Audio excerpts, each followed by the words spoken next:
नमस्कार, मैं डॉक्टर रणजीत कुमार, सहायक प्राध्यापक हिंदी विभाग, होतीलाल रामनाथ महाविद्यालय अमनौर, जयप्रकाश विश्वविद्यालय छपरा की यह एक अंगीभूत इकाई है।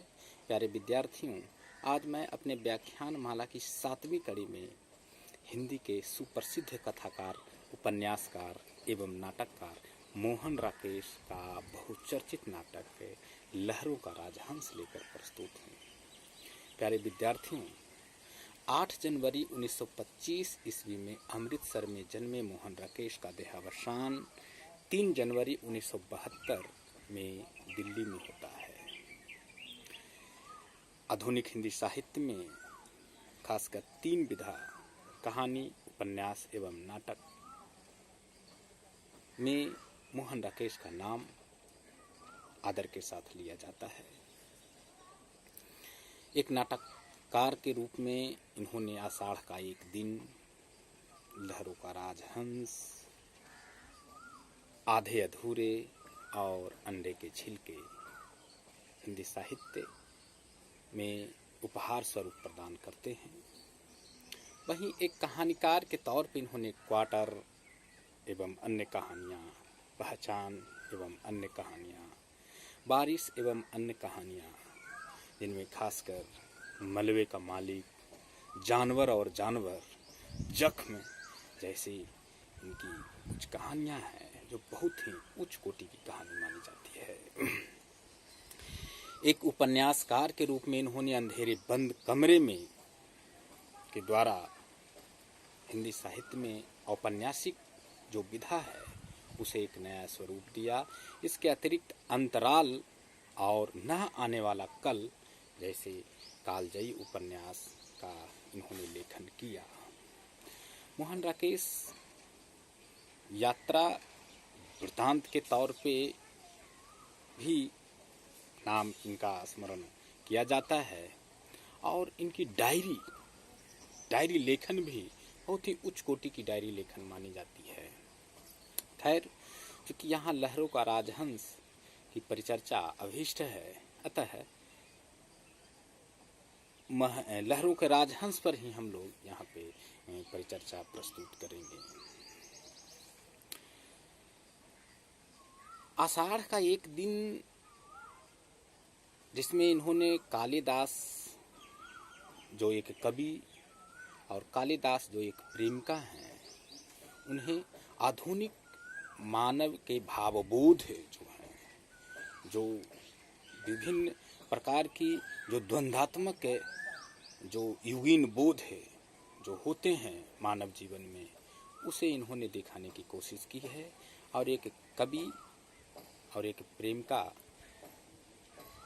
के बीच जो उहापोह है, उस उहापोह को इसके माध्यम से दिखाने की कोशिश की गई है।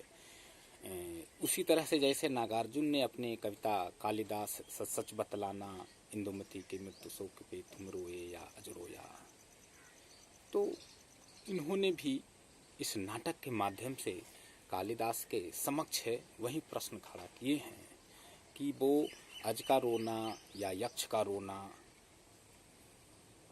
उसका था या वो पीड़ा स्वयं कालिदास की पीड़ा थी। खैर, उसी तरह से लहरों का राजहंस, जिसकी चर्चा आगे विस्तार से की जाएगी, आधे अधूरे बहुत ही उच्च कोटि का नाटक है और ये पूरी तरीका से आधुनिक मानव जीवन का जो महानगरीय स्वरूप है और उस महानगरीय स्वरूप में जो एकल परिवार के बीच में जो घुटन है, जो असफलता है, या जो आधे अधूरे जो जिंदगी है, उस जिंदगी पर इन्होंने बहुत ही सुंदर तरीके से नाटक लिखा है। 4 पुरुष पात्रों को एक ही चरित्र के द्वारा अभिनेता में उतारने की यह एक अपने आप में अनूठा और प्रायोगिक नाटक के तौर पे देखी जाती है। तो इस प्रकार से आधे अधूरे नाटक मोहन राकेश का वो नाटक है जिस नाटक के आधार पर हम वैश्विक स्तर के जो नाटक का जो स्वरूप है, या जो स्तर है उस स्तर को स्पर्श करता है। चूँकि लहरों का राजहंस पर परिचर्चा यहाँ अपेक्षित है। लहरों का राजहंस का पृष्ठभूमि बौद्ध युगीन पृष्ठभूमि है। इस नाटक का उपजीव्य सौंदरानंद महाकाव्य है जिसे अश्वघोष ने लिखा। कश्मीर का यह राजकवि महाकवि बौद्ध धर्म के चतुर्थ बौद्ध संगीति में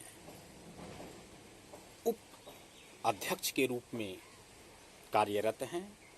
बौद्ध धर्म के महान ज्ञाता अश्वघोष कभी मगध के सिरमौर कवि हुआ करते थे, किंतु कश्मीर के महाराज कनिष्क के प्रभाव में आकर या उनके विजयश्री का उपहार के तौर पे ये कश्मीर जाते हैं और कश्मीर के कवि के रूप में इन्हें परिगणित किया जाता है। हालांकि इनके जन्म के संदर्भ में साकेतवासी या अयोध्यावासी भी बात कही जाती है। तो अश्वघोष ने जो सौंदरानंद महाकाव्य लिखा, वो महाकाव्य जो 18 सर्गों में उपलब्ध है, उस 18 सर्गीय महाकाव्य को मोहन राकेश ने महज 3 अंक के नाटक में जिस खूबसूरती के साथ उतारा है, उसे एक दृश्य रूप दिया है। उसका एक भव्य जादुई जो मंच का स्वरूप प्रदान किया है, उनके पात्रों में जो जीवित स्वरूप प्रदान किया है, ऐसा प्रतीत होता है कि वो बौद्ध युग का नंद और वो सुंदरी स्वयं तथागत और यशोधरा स्वयं तथागत के परम शिष्य आनंद उपस्थित हो जाते हैं। पूरा परिवेश, पूरा परिदृश्य बौद्धमय हो जाता है। इनके नाटकों में खासकर ओम पुरी ने विशेष तौर से काम किया और उन्होंने इनके नाटकों में खास करके आधे अधूरे नाटक का बहुत ही खूबसूरती से निर्देशन किया था। खैर, तो लहरों का राजहंस पर यहाँ पे बातचीत चल रही थी। तो लहरों का राजहंस बौद्ध उपजीव्य जो सौंदरानंद महाकाव्य है, उसके आधार पर लिखा गया हिंदी साहित्य का एक अनूठा नाटक है और यह एक प्रतीकात्मक नाटक है। प्रतीकात्मक मतलब सिंबॉलिक नाटक है। इसमें प्रतीक, जितने भी दृश्य हैं, जितने भी पात्र हैं, वो सब के सब प्रतीक के तौर पे उपलब्ध होते हैं। वो जो अपने समरूपता में या सारूपता में किसी और की बात को कह रहे होते हैं। तो प्रयोग के दृष्टिकोण से, तकनीकी दृष्टिकोण से जो नाट्य शास्त्रम के आधार पे जो नाट्य के तत्व होते हैं, वो भारतीय नाट्य शास्त्र और पश्चिमी नाट्य शास्त्र, इन दोनों के मिश्रण से मोहन राकेश ने जो स्वरूप गढ़ा है लहरों का राजहंस का, वो अलौकिक है, अद्वितीय है। नाटक के परिप्रेक्ष्य में थोड़ी सी चर्चा इस तरीका से अपेक्षित है कि यह नाटक सर्वप्रथम 1946-47 में कहानी के रूप में मोहन राकेश ने लिखने की कोशिश की थी। फिर सुंदरी के रूप में इन्होंने ध्वनि नाटक, या आप कह सकते हैं कि रेडियो पर जो नाटक सुनाए जाते हैं, श्रव्य नाटक के तौर पे इन्होंने लिखा। फिर 1955-56 में ना आने वाला कल के तौर पे इन्होंने इसका एक आकार गढ़ा और फिर 1963 में लहरों का राजहंस के रूप में इस नाटक का एक नया रूप गढ़ा। और तब भी मोहन राकेश नहीं संतुष्ट हैं और अंत में इन्होंने 1968 ज्ञात हो कि आषाढ़ का एक दिन के आधार पर संगीत नाटक अकादमी पुरस्कार भी इन्हें 1968 में ही प्राप्त हुआ। तो वहीं 1968 में पुनः लहरों का राजहंस का अंतिम स्वरूप में इन्होंने एक नाटक का आकार दिया। स्वयं मोहन राकेश भी 1963 में जो लहरों का राजहंस निर्मित हुआ उसके पक्ष में नहीं है, उसका जिक्र नहीं करते हैं और पाठकों से या दर्शकों से निवेदन करते हैं कि मेरे 1968 ईस्वी में लिखे गए नाटक लहरों का राजहंस को ही पाठकों के बीच में स्वीकृति दी जाए। खैर, ये इस तरीक़ा से नाटक की कहानी है। जैसा कि मैंने कहा कि नाटक 3 अंक में है। नाटक में 3 अंक, 5 अंक, 7 अंक इस तरीक़ा से आदर्श नाटक के स्वरूप होते हैं। नाटक के जो प्रमुख पात्र हैं उनमें नंद जो बुद्ध तथागत बुद्ध के सौतेले भाई हैं और सुंदरी जो नंद की प्रेम का सह पत्नी है। उसी तरीक़ा से शशांक एक गृह अधिकारी हैं। मैत्रेय जो नंद का मित्र है, वो जो उत्सव मनाया जा रहा है कपिलवस्तु में, उस उत्सव में एक लौते जो अतिथि के रूप में उपस्थित होता है तो वो मैत्रेय ही है। इसके अतिरिक्त अलका और श्वेतांग, श्यामांग, निहारिका ऐसे भी दास-दासी पात्र हैं। श्यामांग और अलका के बीच का प्रेम संबंध भी यहाँ पे सांकेतिक तौर से मोहन राकेश ने बड़े ही सुंदर तरीक़ा से दिखाने की कोशिश की है। गौण पत्र भी इसमें हैं और बीजगुप्त, नागदास ये सभी गौण पात्र के रूप में यहाँ परिगणित किए जा सकते हैं। उसी तरह से सूच्य पात्र, इसकी सूचना दी गई है और कहें कि ये सूचना दिए हुए पात्र ही इस पूरे नाटक के केंद्र में हैं और इस नाटक के महानायक के रूप में हैं और सूच्य पात्र के रूप में तथागत सम्यक संबोधि बुद्ध हैं और उनकी पत्नी यशोधरा हैं। तो ये सभी पात्र हैं। संक्षेप में कहानी है कि चूँकि नाटक का एक कहानी जब तक आप महसूस संक्षेप में देखेंगे नहीं तब तक के आप इसके बाकी बारीकियों पर परिचर्चा नहीं कर सकते हैं। नंद और सुंदरी महोत्सव मना रहे हैं। पूरे कपिल वस्तु में उत्सव का माहौल है, सजा धजा है और इसी बीच बुद्ध का आगमन होता है। अपने बौद्ध भिक्षुओं के साथ में आनंद होते हैं और बुद्ध की जितनी भी कहानियां हैं उसमें यह वर्णित है कि बुद्ध जब भी कपिल वस्तु जाते और घूमते और घूम करके किसी से बिना बात किए हुए ही वो अपनी इच्छा के अनुसार, अपनी इच्छा के अनुकूल जहाँ उनकी इच्छा होती वहाँ से घूमते, ढलते, देखते और फिर लौट आते थे अपने संघाराम की ओर। उस दिन भी संयोग बस ऐसा ही होता है, किंतु उस दिन तो कपिल वस्तु में उत्सव है, मदनोत्सव मनाया जाने की एक चल रहा है कार्यक्रम। और उसी बीच तथागत का आना, अब बड़े भाई तथागत का आना, महर्षि तथागत का आना और नंद अपने उत्सवी तैयारियों में संलग्न रहे ऐसा असंभव है और वो अपने छोटे भाई के कर्तव्य के अनुरूप वो बुद्ध के पास आता है और उनका भिक्षा पात्र ले लेता है अपने हाथों में और बुद्ध चुपचाप घूमते घूमते वो सभी महल से लेकर तमाम चीज़ों को देखने के उपरांत वो लौट जाते हैं संघाराम की तरफ। अब साथ में नंद भी उनके साथ चल पड़ते हैं।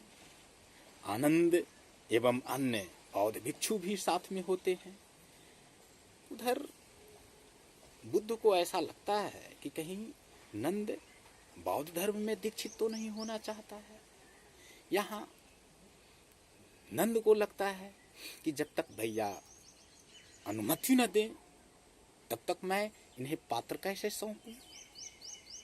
उधर सुंदरी जो नंद की प्रतीक्षा में है, नंद ने उनसे कहा कि बहज भैया से मिलकर ही मैं आपके पास आ रहा हूँ, आप इस बीच अपने तमाम तैयारियों को जारी रखें, सारी साज सज्जा को बरकरार रखें। इधर ये भी प्रतीक्षा में है। तो ये इस तरीका के एक द्वंद्व की स्थिति है। एक तरफ सुंदरी प्रतीक्षा कर रही और दूसरी तरफ भैया। एक तरफ बुद्ध जो समाधि है, जो निर्वाण है, और दूसरी तरफ सुंदरी जो भोग है, जो सांसारिक भौतिक जीवन है, जो काम है। मतलब अति किल मथान योग कामेशु काम सुखलन योग मध्यम प्रतिपदा। तो ये मध्यम मार्ग पर चल रहा नंद जो है, उसकी मन स्थिति द्वंद्व कर रहा होता है। यह द्वंद्व एक तरफ श्रेयस के ओर और दूसरे तरफ प्रेयस की ओर, यानी कि यह नाटक पूरी तरीका से श्रेयस और प्रेयस के बीच आरोपित द्वंद्व की कहानी है। और इसमें नंद जो है वो अनिच्छा, अस्थिर और संशयी जो यातनाओं में जी रहा एक चरित्र, उस रूप में ये एक नायक के रूप में यहाँ पे उपस्थित होता है। खैर, नंद के साथ आते देख बुद्ध आनंद से कहते हैं कि आनंद, नंद को दीक्षित कर दीजिए। और फिर आदेश को सिरधार्य करते हुए उनके बाल मुंडन कर दिए जाते हैं और उन्हें भिक्षा जो भिक्षुओं का जो पात्र होता है, भिक्षा पात्र, वो थमा दिए जाते हैं, चीवर पहना दिए जाते हैं और भेजवा दिए जाते हैं कि जाइए अब घर में अंतिम मुलाकाती करके आइए। और इस तरीका से वो घर पहुंचते हैं। और जब घर पहुंचते हैं तो वहाँ जो राजप्रसाद में जो चल रहा है उहापोह, उस उहापोह का थोड़ा सा यहाँ पे जिक्र हो कि वहाँ राजहंस जो शयन कक्ष के सामने ही सरोवर में राजहंस जो दो जोड़े के रूप में था, उसमें से एक जोड़ा गायब है। इधर नंद का ना आना, उधर राजहंस का गायब होना सुंदरी के आत्मद्वंद्व को प्रदर्शित करता है। तो उसी दौरान यहाँ पे ये नंद जब पहुँचते हैं और सुंदरी जब देखती है तो वो चिल्ला उठती है, उसके सारे स्वप्न भंग हो जाते हैं, दर्पण टूटते हैं। वहाँ एक हंस का गायब होना।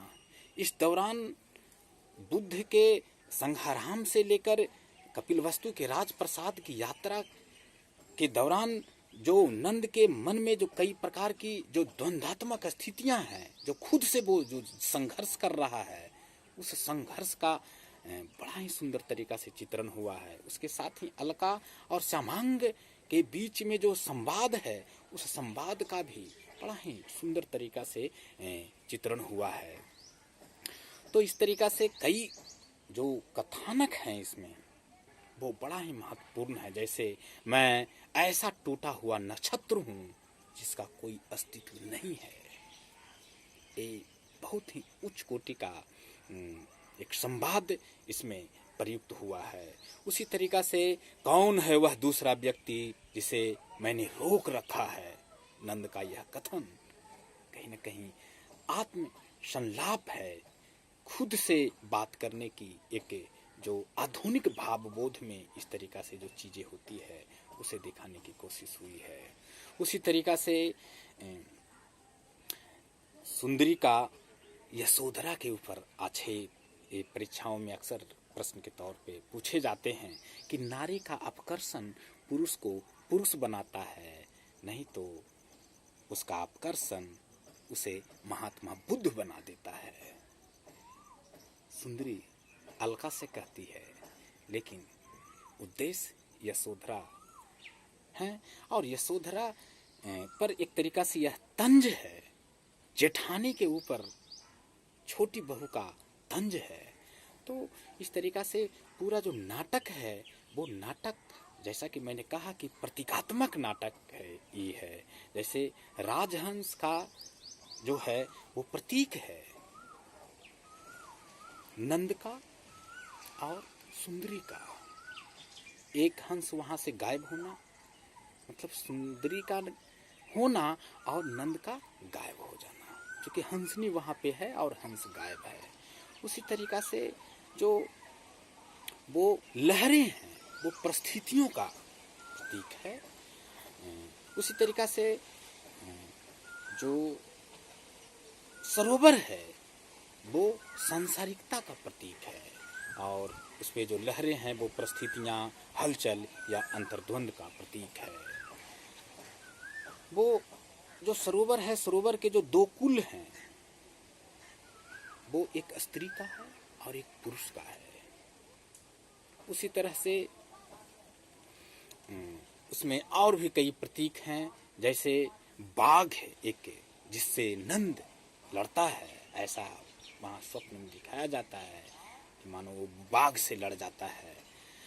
तो वो क्या है, तो मन की इच्छाओं का जो लगातार द्वंद्व हो रहा है, मन की इच्छाओं से ही नंद का जो द्वंद्व हो रहा है उसका प्रतीक है। उसी प्रकार से एक मृत मृग का भी जिक्र उस नाटक में आता है।